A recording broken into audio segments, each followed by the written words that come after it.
let's talk about depression. Fun subject, I know.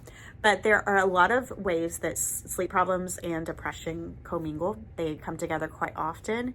And I thought I would share some tips and strategies that we can use to help alleviate some of those problems for those who suffer.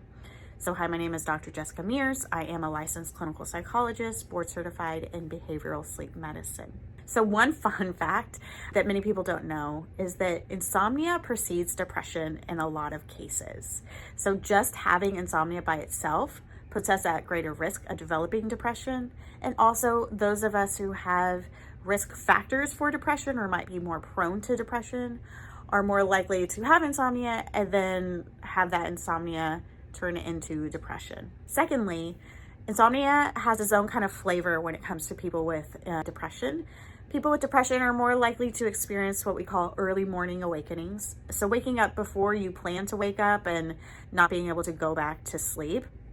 And in general, people with depression really struggle with the mornings. Mood tends to be lower in the morning. Of course, this isn't for everybody, but for many people, mood tends to be lower in the morning. Plus, you're waking up earlier than you planned. It makes the mornings pretty rough.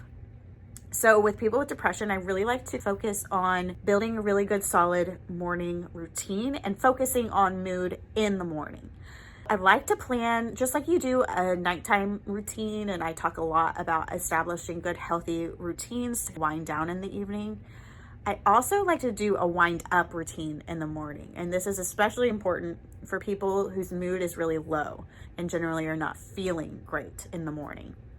So this could be planning activities that give you the smallest hint of joy. Don't plan the things that you hate the most in the morning. Plan things that are helping to improve your mood in the morning. So think about having the best cup of coffee, your favorite breakfast, so that it's more motivating to get out of bed. If you like spending the mornings easy and reading a book and a slow warm up, plan that and make it easier to do those things in the morning. Additionally, I like to suggest that people get up and get moving and out of the house in the morning as well. So if you can schedule appointments to happen in the morning rather than the afternoon, it can help you boost yourself to get up and get moving, which is related to another way that we treat depression, which is what we call behavioral activation. Just getting up and getting moving, not spending all day in bed, really improves mood because it gets you out in the world. So we're more likely to experience positive things rather than if we're sitting at home and there's no variation. So combine that with the fact that bright light in the morning also improves mood. And so getting out and getting moving sets your circadian rhythm in a healthy pattern, but also is mood uplifting, which can be really helpful. Regardless, think about how to plan your mornings so that you can increase and improve your mood and be a little bit more protective and kind to yourself in the morning, because we know that that's going to be more challenging. Just about the worst thing you can do if you have depression is to linger in bed for hours. It's what you probably most want to do, but it's only going to reinforce that depression. So get up and get moving throughout the day, especially in the morning. Be kind to yourself. Recognize that it is hard, but slow, steady movements and incremental progress is what we're looking for here. And hopefully you'll start to see an improvement in your mood over time.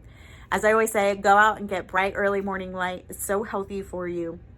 Get moving during the day and see if your mood improves. And at the very least, don't spend excessive amounts of time in bed. That just makes insomnia worse. If you are awake in the middle of the night or early in the morning, get up, get out of bed, and go hang out somewhere else doing something that you enjoy. Watch TV, read a book, do a puzzle, I don't know, whatever you like doing. Get out of bed and do those things. Please let me know if you have questions, what comes up for you as we are talking about the fun subject of depression. But I also want to normalize the fact that we all will go through it at some point. Some of us might be more likely to than others, but depression and low mood are part of the human experience. So be kind to yourself, be gentle with yourself. It won't last forever. And let me know what questions you have.